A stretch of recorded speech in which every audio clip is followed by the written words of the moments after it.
সামনে একটা লড়াই আসবে এই দেশের মাটিতেই। এটা আমাদের ভবিষ্যৎবাণী না, এটা আমাদের দূরদর্শিতার আলোকে বলছি। একটা তো লড়াই দেখছেন প্রকাশ্য কুফুরির সাথে তাওহীদের লড়াই। একটা লড়াই দেখছেন না, প্রকাশ্য কুফুরির সাথে কিসের লড়াই? তাওহীদের। সামনে একটা লড়াই দেখবেন মডারেট ইসলামের সাথে প্রকৃত ইসলামের লড়াই। নতুন একটা ব্যাটল দেখবেন সমাজের মধ্যে চলবে, কথায় কলমে, টকশোতে, ময়দানে, ওয়াজ মাহফিলে, সব জায়গায় দেখবেন একটা নতুন ব্যাটল সামনে আসবে। মডারেট ইসলাম মানে সুশীল মার্কা ইসলাম, বুঝেন নাই? সুশীল মার্কা পশ্চিমা আদলের এক ইসলাম, পশ্চিমাদের সন্তুষ্টি মানে সাধনকারী ইসলাম, এবং যে ইসলামটাকে ওরা প্রমোট করবে এর সাথে একটা লড়াই দেখা যাবে যারা নবী মুহাম্মদ সাল্লাল্লাহু আলাইহি ওয়াসাল্লাম এবং সাহাবীদের সেই সিরাতের আদলের ইসলাম মানে, এইটার সাথে একটা কনফ্লিক্ট সামনে দেখবেন আপনারা, দেখে নিয়েন ইনশাআল্লাহ। কারণ আমরা খুব গভীরভাবে অবজার্ভ করছি বিষয়গুলো, যে যারা এতদিন পর্যন্ত সুযোগ সন্ধানী ছিলেন তারা এখন মডারেট ইসলামের দীক্ষায় দীক্ষিত হচ্ছেন। এই ইসলাম দিয়ে আল্লাহর জমিনে দিন কায়েম হবে না। ইসলামে আল্লাহর জমিনে দিন কায়েম করতে হলে সাহাবীদের ইসলাম নিয়ে আসতে হবে বাংলার জমিনে। আর সাহাবীদের ইসলাম শুধু আমর বিল মারুফের ইসলাম ছিল না, এখানে নাহি আনিল মুনকারও ছিল।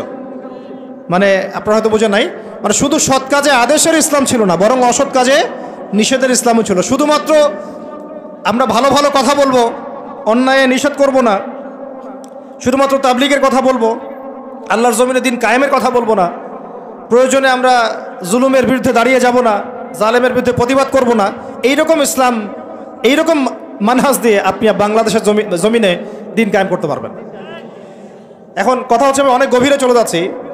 যুবক ভাইদেরকে বলছিলাম যে নামাজের সাথে তেলাওয়াত ধরে রাখেন, আজকার ধরে রাখেন, ওলামা ইকরামের সোহবত ধরে রাখেন, এবং প্রকৃত ইসলাম আর এই Protestant version of Islam, moderate Islam, এর পার্থক্য বোঝার চেষ্টা করবেন। ইসলাম শিখবেন আল্লাহ, তার রাসূল এবং সাহাবীদের কাছ থেকে। ইসলাম আমাকে পশ্চিমাদের কাছ থেকে শিখতে হবে না, ভারতের কাছ থেকে শিখতে হবে না, এই সুশীলদের কাছ থেকে শিখতে হবে না, এই মুনাফেক মার্কা বুদ্ধিজীবীদের কাছ থেকে শিখতে হবে না। ইসলাম শিখবো কোত্থেকে? সাহাবীদের কাছ থেকে। কাদের কাছ থেকে? এবং সিরাত থেকে আমি দলিল নিব। কোত্থেকে দলিল নিব? সিরাত থেকে, কোরআন থেকে এবং সুন্নাহ থেকে আমি দলিল নিব। আমি পশ্চিমাদের থেকে দলিল নিব না। একটা বিষয়ে স্পষ্ট মনে রাখবেন, ওরা যে ইসলামটাকে প্রমোট করবে নিঃসন্দেহে সেই ইসলামের মধ্যে আব্দুল্লাহ বিন উবাইয়ের একটা মানহাজ থাকবে। ওদের ইসলামের সাথে আব্দুল্লাহ বিন উবাইয়ের মানহাজ জড়িত থাকবে। খবরদার এই ট্র্যাপে পা দিবেন না, আল্লাহ পাক আপনাদেরকে হেফাজত করেন, আমিন।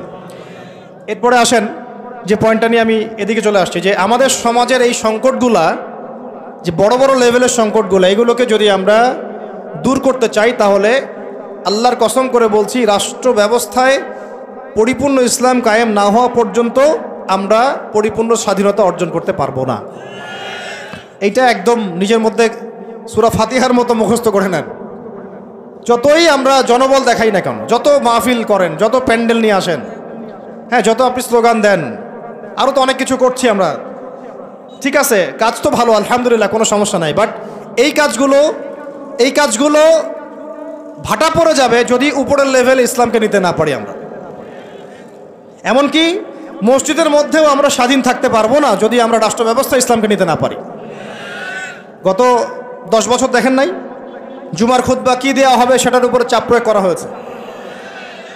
ওয়াজ মাহফিলে কি বলবেন কি বলতে পারবেন না তার উপরে আপনাকে নজরদারি করা হয়েছে। আমরা তো এমন একটা হালতে ছিলাম যে বাসায় ঘুমালেও বাসার বাইরে ওই গোয়েন্দা সংস্থার লোকজন বসে থাকতো, কোথায় যায়, কি করে, কার সাথে ফোনে কথা বলে, কে তাকে কল দেয়, যে কল দিল তার সাথে এর কী সম্পর্ক। আমাদেরকে কল দিলে তো মানুষই বিপদে পড়তো, আর কি, কল দিয়ে তারাই বিপদে পড়তো। কার সাথে দেখা করে, কে বাসায় আসতেছে, কে যাচ্ছে। এই যে একটা, মনে আছে দাজ্জাল যে দ্বীপে বন্দি আছে, একটা হাদিস আছে না, একটা যে তামিমদারি রাদিয়াল্লাহু আনহু হাদিস। প্রথমে একটা প্রাণীর সাথে দেখা হয়, সেই প্রাণী জিজ্ঞাসা করে যে তোমরা কোত্থেকে আসছো, মনে আছে হাদিসটা? তো ওই প্রাণী নিজের পরিচয় দিয়েছিল কি, যে আমি জাসাস, আমি কি জাসাসা, আমি কি জাসাসা, আমি হচ্ছে গোয়েন্দা। জানি না এই হাদিসের আসলে তাবিল এখন আমার জানা নাই, আল্লাহ ভালো জানেন, আমি এখনও শিখছি। কিন্তু এখন খেয়াল করে দেখেন, পুরা যে সভ্যতাটা চলছে, এরা যেভাবে তাওহীদপন্থী মুসলিমদেরকে এইভাবে গোয়েন্দা সংস্থাদের আওতায় নিয়ে আসছে, উঠতে বসতে চলতে ফিরতে তারা আপনাকে নজরদারির মতো রাখতেছে। ঠিক দাজ্জালের ওই জাসাসার মতো, ঠিক দাজ্জালের জাসাসার মতো। আল্লাহ, যাই হোক, কথা হচ্ছে যে আপনি আমি মসজিদেও স্বাধীন থাকতে পারবো না যদি আমরা উপরের লেভেলের ইসলামকে নিতে না পারি, শক্তিশালী হতে না পারি।